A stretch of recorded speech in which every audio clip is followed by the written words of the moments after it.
my friend Mr. Bashir and gentlemen, it's a great privilege for me to be addressing you today on a subject which perhaps is common to you and to me, that we are all members of an underdeveloped society, and I am now to discuss before you the problems of an underdeveloped society. In other words, I am now going to tell you something about yourself, which of course is very presumptuous on my part.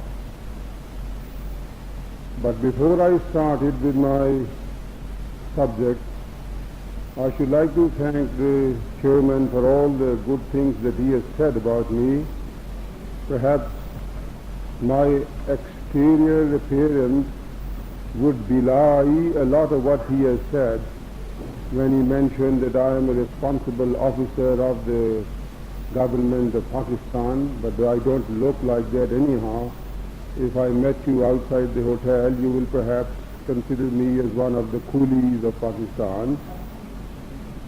But this is that one protest which I am lodging with the intellectuals of this country, and I shall come down to my subject in course of time and try to explain certain things which I've experienced in life and which I have really held to be true.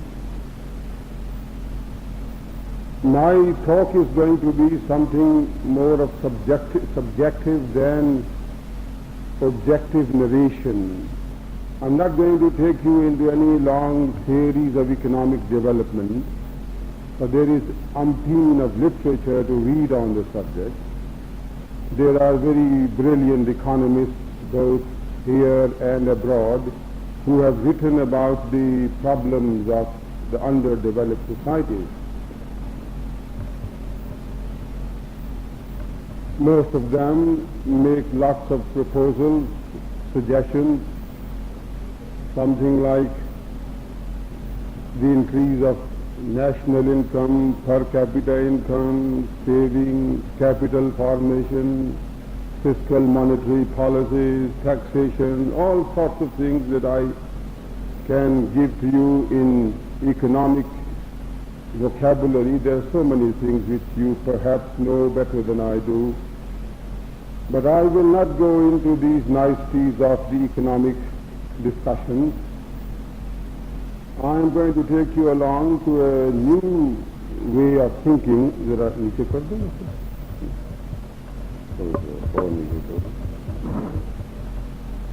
A new way of thinking which perhaps will be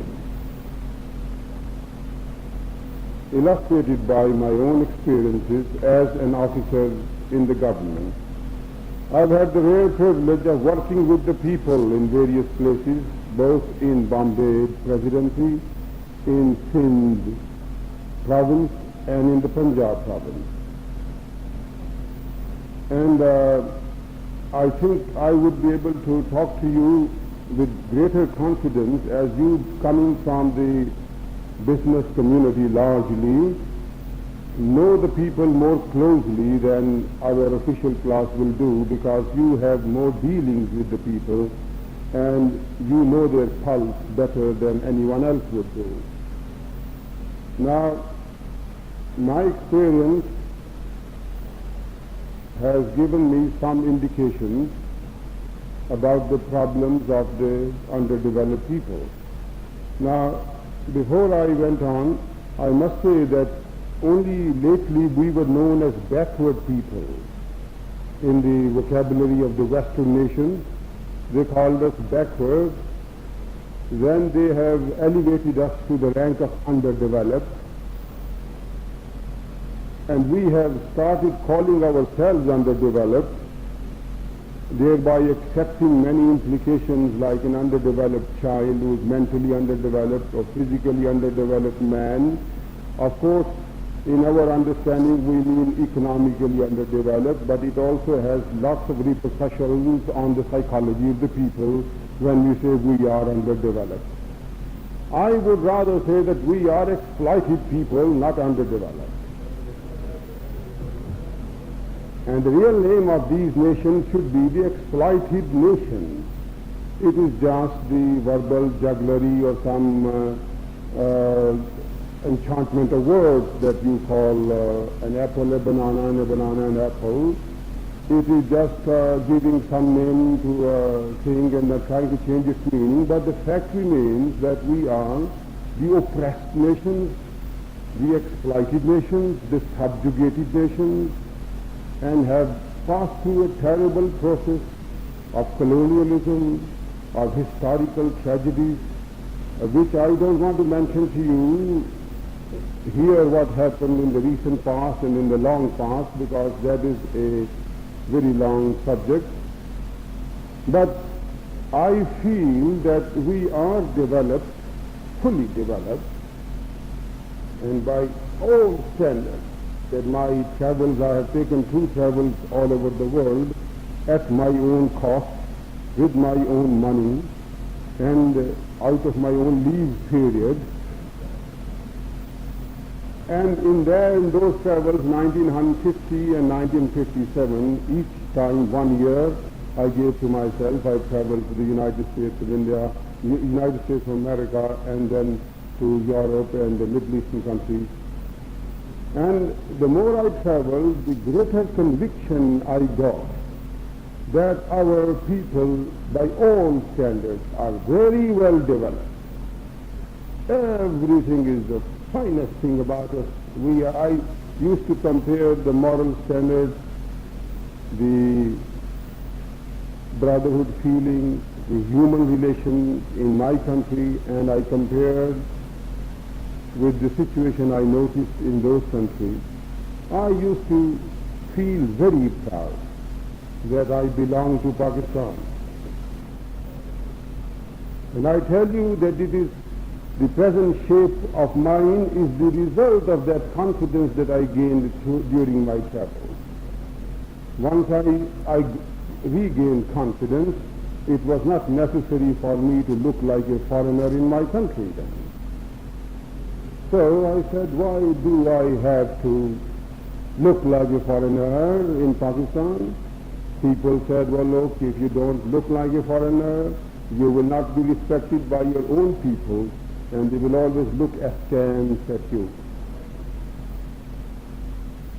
And here, when I came to the hall, my chairman said, "Arey bhai, aaj bhi aap achkan nahi pehen ke aaye, raat aise hi aa gaye." And I told him, I said, this is precisely my struggle, that you have got people here wearing bush shirts and all these things which are not objected to in this country. But a man coming in a kurta, which is much more respectable, wear, worn by the very noble people everywhere in the town, is looked at askance at. But anyhow, this is a subject which would not lead us very far. I am coming to this very basic fact that to many thinkers, the main problem of us, the exploited nations, is economic development, that we must develop fast, and they think that if we get food in our stomachs and shelter, nice clothes and good standards of living, then perhaps we shall grow and we shall regain our confidence and soul. Many economists of my country also have the same point of view. A lot of philosophies on our conditions have been built up in Europe. Writers are there in America and Europe writing on us all the time. There are writers, there are thinkers who are writing all the time about the problems of the underdeveloped country. And you can fill your whole shelves with books coming from New York and London on us, being written by them. They, the benefactors of us poor people, trying to help us up and give us aid, hold out to us crutches to make us stand on our legs, and the burden of the black man of the world has fallen on their shoulders. I met one man in the United States of America, and I said, well, why do you have to be taxed so heavily for the aid which is being given to the Asiatic countries? Oh, he said, well, the burden of world leadership has fallen on our shoulders. We have to build up these fallen people of Asia. We've got to bring them up the street. We've got to give them all the aid. They must come up on their feet. And we're doing this out of simple human sympathy. Well, I went to a photographer in the Times Square, and there I asked him to make a picture of mine. I gave him $1 for that picture. He made a very poor picture. The snap was very bad. I said, I don't want it. It is very bad. He said, where do you come from? I said, I come from Pakistan. Pakistan, where is it? I said, we are in Asia. Oh, you are Asiatic? I said, yes. Look, we're giving you millions and billions of dollars, and you grudge me $1? I said, my dear friend, let me tell you that this $1 is not out of the aid that you're giving there. It is my own dollar.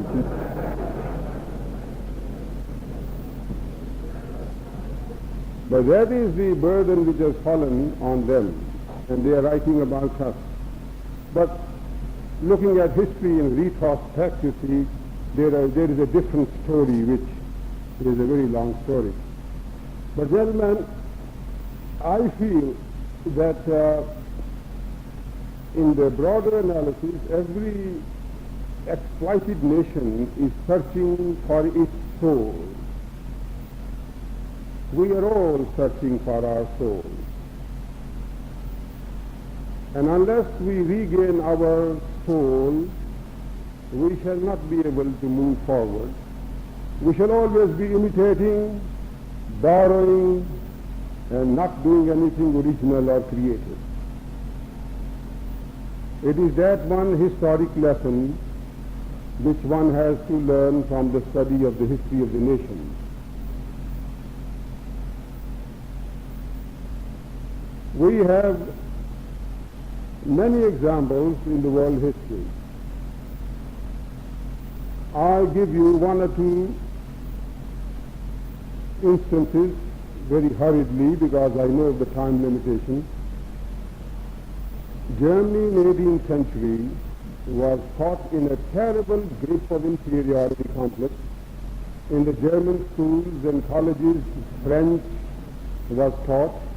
In the big houses of Germany, the big elite, the higher class, learned their own language. German was spoken only with the servants. They all spoke in the French language. French literature, French culture were in vogue in Germany.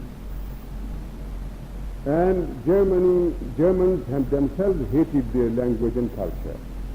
Then came the big men, the leaders like Klopstock, Mauser, Herder, and they first and foremost revived the pride of the Germans in their own culture.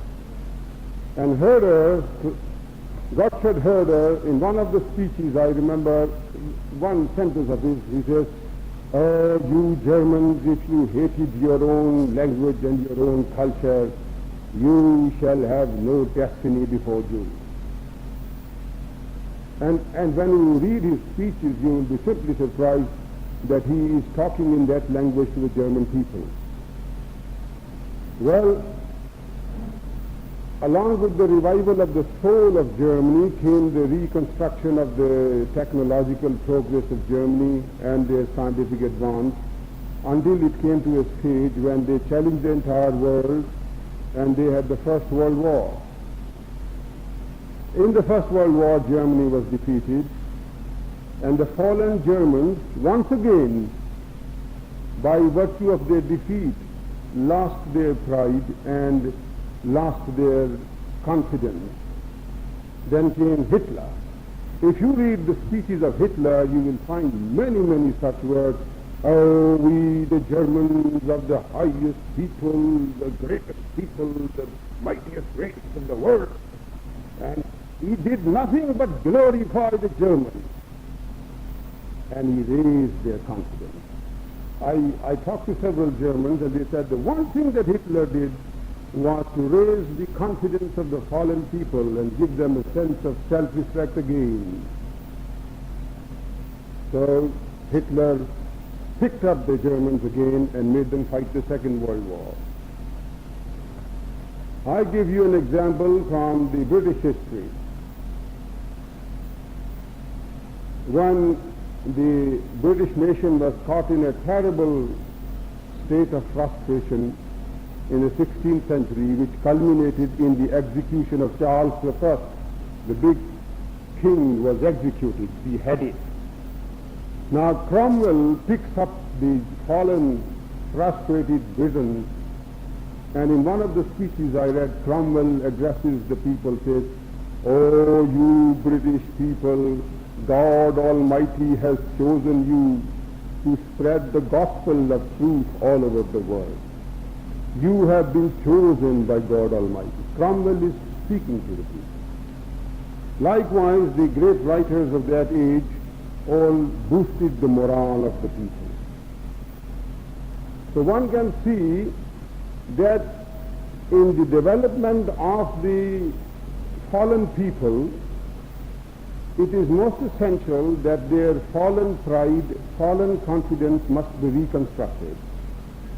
And if that is reconstructed, and along with that the cycle of economic and social development marches, then there are good results available. But if the first most important and vital factor is ignored, then the consequences are that the poor people go on struggling hard for years after years, but they simply remain at a lower stage of copying, borrowing, living on aids and crutches, and they can never rise to their own stature. Now, when I said that I have some subjective story to tell you, I would bring about some illustration from my experience in my service, that I was posted to the primitive tribes of India called the Bheels. The Bheels are the Aborigines of India, living in the Satpura hills on the frontiers of Bombay and CP, Central Provinces. Now they live in a state of semi-nudity, wearing almost nothing except a langoti, right up in the hills, scattered in far-flung villages, right in the midst of thick jungles where you find tigers, panthers, bears. And they were in a state of utter degradation, poverty, misery, caused by the exploiting class of the moneylenders, the high-caste Hindus. The Bheels were in a most terrible condition, the primitive tribes. The Bombay government tried their best to uplift them. Several officers were sent there, and they tried to get the Bheels to cooperate, to work with the governmental schemes, to come into schools, to come into hospitals, to wear clothes, to learn education. But all efforts failed. When I happened to be posted there by the Bombay government, I was astonished to see that the Bheels were so saturated in inferiority complex that if you asked anyone to Conway, he would cast his eyes down with a sense of shame and very apologetically would say, "I am Bheel, I am a Bheel," as if he was a criminal. He was so much ashamed of owning himself as a Bheel. They were at that time beginning to hate their own culture, their own way of life. They would curse themselves. And I would talk over to several Bheel leaders, "What is wrong with you?" And they would simply say, "Oh, Ganda log aahe, Ganda log, we are dirty people, Ganda log aahe." What is dirty about you? We don't bathe, we don't take any bath, and we don't clean ourselves after toilet, and we use this thing, the leaves, and we don't even wash ourselves. Oh, I said, what has gone wrong with these fellows? They're absolutely fine fellows, sturdy, handsome-looking chaps, and all steeped into inferiority, condemning themselves, pitting themselves. So, I said, before we get on to this economic treatment, we must get them out of this inferiority, and we started a great campaign. Well, I went around making speeches and eulogizing the Beals, glorifying them, praising their heroes, praising their manners, praising their customs, and even telling them that you are the cleanest people in the world because the Europeans never wash themselves after toilet, they are only using paper. Because that thing had gone in here. Oh Lord, this small point going into your mind can demolish your personality, you don't know. And I saw that in the Beals.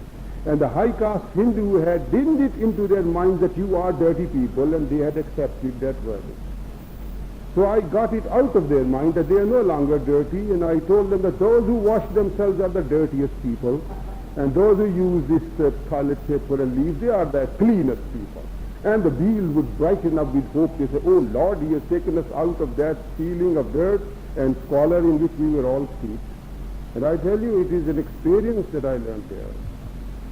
So the Beals started showing life as they started regaining confidence in themselves, in their culture, in their way of life. We started a Beel national anthem. If you allow, I will give them a little sample of that national anthem. I will tell you what was the modus operandi, I got a national anthem composed in the Beeli dialect. Of course, Beeli was not used anywhere. The Marathi language was in vogue, and the Beeli boys had to learn in Marathi, and the chaps were all throttled by the Marathi words. They couldn't express themselves properly, so I started their own language. Now the national anthem was, I will just give you one line of it in the Beeli dialect, and then I shall give you the meaning of it. It was it, Shuramu, Mardamu, Dharmiyamu, Beel, Janglamen, Rajayamu, Ahewaga, Peel, Khera, Mard Amu, Beel, Khera, Mard Amu, Beel, Shuramu, Mardamu, Dharmiyamu, Beel, Janglamen, Rajayamu, Ahewaga, Peel, Khera, Mard Amu, Beel, Khera, Mard Amu, Beel. It was this rhythm it went on. And then it's a big long song, that we are the brave Beels, we are the mighty Beels, we are the kings of jungles, and we are the tiger cubs, and we are second to none. This was the glorification of the Beels. And I tell you, the more this song spread in the rural areas, the boys sang it, villagers sang it, and the Beels were now feeling confident about themselves. The better participation the Beels did in the governmental programs of school buildings, of roads, of hospitals, and they were now willingly cooperating because they were now animated with a desire to be what they are. And it is this one fact which convinced us that we could liberate the Beels from the yoke of economic oppression only by first making them feel happy about themselves. And of course, nobody would suggest, and nor do I wish to suggest, that culture is a static thing, that we should not introduce changes into culture. Certainly every culture must go through a change, but in a normal way. Change must be imperceptible, change must be in the natural process, but any forced change in a culture, which we have been trying to bring about here, people say, oh, why do you wear these loose clothes? This is the machine age coming, there are the industrial age coming, you must wear tight clothes, and in this you go to the factory, you will be caught there, it is an age of development, science, technology, this is out of date. I said, my dear fellow, let the machine age come, and automatically the clothes will change. But you want me to change my clothes first and then bring the machine age, this is all wrong. the moment industrial production starts in the country, automatically any change in mode of production will create certain changes in the culture of the people. But it is all wrong to put the cart before the horse by saying, all right, we must now tie up our collars and we must tie a big tie here and we must become fashionable and Western because we have to get the Western technology here. It is all wrong logic. Of course, I would say every culture is good. There is Western civilization. Western clothes are very beautiful for people who wear them. But why look askance at a man who is wearing his native clothes? The Englishman had a right to do that because the whole foundation of his imperial superiority was based on this very one great trick that he played on the natives, that he made them feel inferior, and himself he said, I am the mighty Lord, I am superior because I am your ruler, you must copy me, you must ape me, you must mimic me, and I shall not learn your language, you will learn my language, come and speak to me in English language, and I'll never speak to you in Punjabi, Urdu, English language. You damn say native, how should I learn your language? You infernal people. That was the main methodology of the British. And amazingly, even when they have left us, the inferiority still is here. An Englishman comes into my country and why dare he speak to me in his language? Who is he to speak to me in English language? When I go to London, does he speak to me in my Punjabi language or Urdu language? I learn his language to go to his country and he must learn my language to come to my country. But he comes as the Lord Mighty of the Son of God. If he comes as the native, and he goes around and our chaps are very keen and happy to shake hands with him, because that inferiority that they gained into us will not leave you for a long period. I met an Englishman in a train, and he's a big boss of the very big company. And I talked to him, he started talking to me in English. I said, no English, no English. He said, no English? I said, no English. So then I started playing in Punjabi. Maga sahab kitthon aaya? Kitthon aaya? Now, he said, मैं वहाँ से आया हूँ, अटक से आया हूँ। मैं कहा साहब तुमको कितना देर हो गया आए थे? मुद्दत से है? कहने हाँ हमको 30 साल हो गया. 30 years he was here. He understood it. Now I started pulling his leg because he was speaking my language. Now I was superior to him, so I could say anything to him. मैं कहा साहब शादी हो गई है तेरी, ब्याह हो गया? You married? नहीं शादी नहीं हुई. मैं कहा साहब तू बुढ़ा हो गया, शादी क्यों नहीं की थी? You become an old man, why haven't you married? And he said, कहा देखो जब शादी का फैसला किया पहला वर्ल्ड वॉर लग गया, फिर वर्ल्ड वॉर से वापस आया और फिर आगे तो बैठा रहा, फिर जब शादी का फैसला किया तो second world war.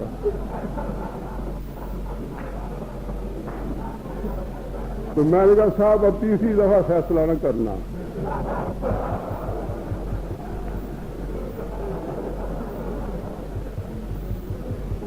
See, now the point that I was trying to study there was, now if I, in English, if I had spoken to him and I said, Mr. So-and-so, are you married? He said, you shut up, native, what right have you got to ask me a question of personal nature? But since he was speaking my language now, and by Jove, he was the native and I was the superior man, therefore dare not say to me कि हम ऐसी बातों का जवाब नहीं दे सकते. He could easily say that in the Urdu language, I am नहीं ऐसी बातों का जवाब दे सकते, but he could not do it. We traveled along, and then he was on the upper berth, I was on the lower berth. And then at the Bawalpur station, somebody came in. And there came another man. He was another white man. He said, I have got reservation here. I said, but where are you going to sit? I mean, the upper berth is taken by him, the lower berth by me. There is no chair, where will you sit? He said, but I have reservation. I said, all right, you go and bring the conductor guard. So conductor guard came and he said, Saab, get up, this is time for you to get up. It is 1 o'clock, 12 o'clock midday, and you better get up and let him sit. I said, मैंने कहा अच्छा भी जाओ जी हम इसको बैठा लेंगे जाओ. वो conductor guard चला गया. اب اس کے بعد میں نے اس کو کہا the new man who had come, I said, اور تو انگریز ہیں امریکن ہیں؟ I just asked him a question now. میں کہا تو انگریز ہیں امریکن ہیں؟ So then he looked up to the upper man. He said, what is he saying? From the top the man said, oh, look here, you know English, you have been kidding me, because with this man I had been talking in English.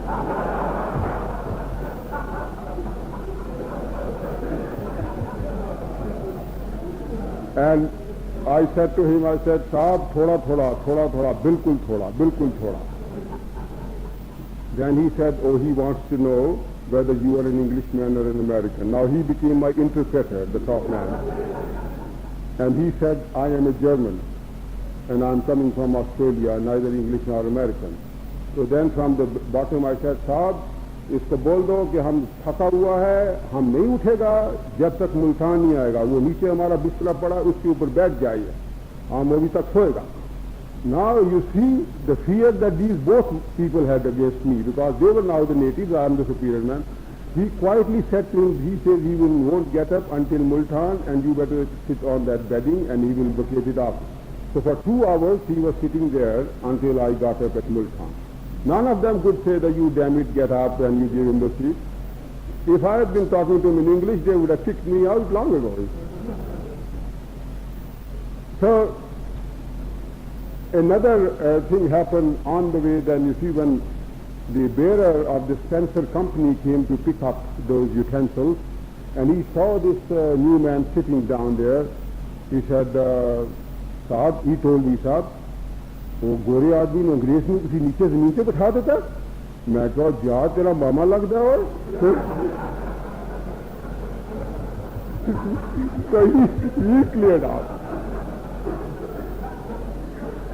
Now I wasn't trying to be rude to anyone, I was only making a study, and later on I apologized to the person. I apologized to them, and I said to them that I never meant it, but I was making a study, and it's an experience that I was gaining. So gentlemen, I come to this subject that unfortunately we have been left with very serious scars and injuries by this long process of colonial domination. And we have to heal them by a willful, conscious, determined process in which our leaders, our heroes, our officers can all make a contribution, and particularly the business class. Now why I say the business class is that you have your own economic power. I have the power of my office, you have the power of your money.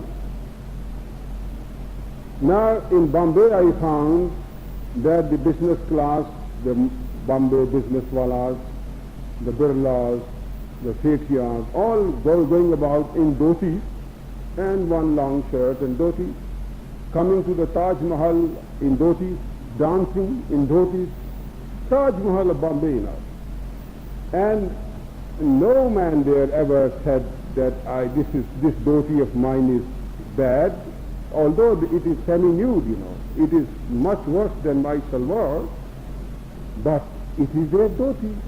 And the dhoti man goes and sits at the biggest throne in the Viceregal Lodge, Raja Gwala Charya and that Rajendra Babu, and they were in dhotis. And that is quite a fact. Now here, if a man comes in salwar, you just chase him out, and if he comes in tamat, you run out of the office. Such is the horror complex which we have got into ourselves about ourselves. I feel that a time has come when we should all try to regain our own confidence. Of course, there are several processes, not only dress, but also language, but also, and more important, is the realization about our own history, about our own selves, and then along with it, the economic process. If you can make all these forces march hand in hand, one assisting the other, and in this action and counteraction and interreaction, you will find a very much better situation that will come up in the way of development, advancement, than what we are trying to do now. I can tell you I've been Secretary Planning Commission and I've been simply horrified as to how our development is going on. We have brought millions and billions worth of machines, but we have not been able to make a machine here so far. We are bringing things from abroad and putting them here, we can't even mend them properly. Because our will to achieve, to seek, to strive, to find, and not to yield has been deeply injured. And that process of injury goes on. There are the foreign schools who are constantly telling my children that your culture is bad, your religion is bad, and you natives, and they can't speak their own language in their own schools. There is the foreign propaganda things, and there are books here which are painting my holy prophet as a bad man all the time, and they are being read by us. Could anyone send out a book, bad book about Stalin or Khrushchev in Russia? But there are books here being sold openly in the stalls, and my children read them and they start cursing themselves and their father and mother and everyone. This process is going on. There is the foreign propaganda which keeps on telling us that you are backward and you will not be able to improve unless we give you the crutches. But I, as a weightlifter, tell you, and a boxer, tell you one thing, that when I started weightlifting, there was a professor of weightlifter in Lahore who was very kind to me. He used to come and he said, I will hold your hand from here and you lift it. He went on doing this, and I found that he was ruining me. On the contrary, he had undermined my confidence. I said, you leave me alone with the weight and I will be able to do it. So I started lifting slowly, gradually, and I went up to the highest limit. But as long as he was holding my hand and giving me a push from behind, I was just losing every day my will, my real confidence to be a good weightlifter. Likewise, if somebody is pushing you up all the time and trying to tell you that I'm aiding you and I'm giving you this and you will stand on my aid, and without my aid you will die and perish, and what will you do? And all the development program will all come to a standstill, and you will go to hell if you lost our aid. And these are the ideas which have been seriously dinned to our minds. And most of our intellectuals are thinking that way these days. If that mentality of dependence develops in us, I tell you that we have no future. But the history of the world tells us that people who will stand on their feet by their own dint of their own merit, with their own confidence, with their own willpower, will certainly win. And you will say, what can willpower alone do if you have no machines with you? Now I can take you to certain factories in Karachi where you will see the person has made all the machines himself in this country, and he is manufacturing with things which can compare with any foreign commodity. I have certain factories here. If I was there, if I was to recommend to the president, I said this man should be made the Hilal-e-Pakistan, because the man who creates, the man who really produces something original must be honored more. And it is in this way when we try to pick up our own self-confidence. And as the President very rightly said in a speech of his recently given in Pindi, he emphasized this point. He said, we have to develop self-confidence. And self-confidence will not be developed by my speeches or your speeches. It will be developed by a process in which all will cooperate to respect our culture, our people, their languages, their way of life, give love to everyone, and in that process of cooperation, they also build up the material progress. And in that I would say that we should all dedicate ourselves to this very solemn pledge that none of us would ever say anything wrong about ourselves, and that we should tell our children that we Pakistanis are the greatest people, that we are the finest people, and that we are the best people and we are destined to lead the world. That conviction created will certainly create results. And I tell you, if you go to an American, if you go to a Britisher, you will see their children having these convictions. We had this conviction before we were conquered, but our conviction was weakened by process of the subjugation. We have to rebuild that conviction about ourselves, that we are the greatest people. And I ask you a question. If we had not that conviction about our religion, Islam, rightly or wrongly, there is the conviction with everyone that ours is the best religion in the world. If we did not have that conviction, imagine what would have been the fate of Islam. None of us would have been in the fold of Islam, but for that great conviction which has been put in here by a constant process. It is a determined process of making people convinced that you are the best religion. And that will make you stay in that fold. But if the day that conviction gets weakened, collapse of Islam. So I would suggest that in my analysis, the only way to uplift, to improve, to rejuvenate an exploited society is to rebuild their confidence, give them their sense of pride, give them back their lost soul, and then you will see a new life force animating them with vigor, energy, thought, mind, and creativeness, and that will be the future of Pakistan. And thank you all.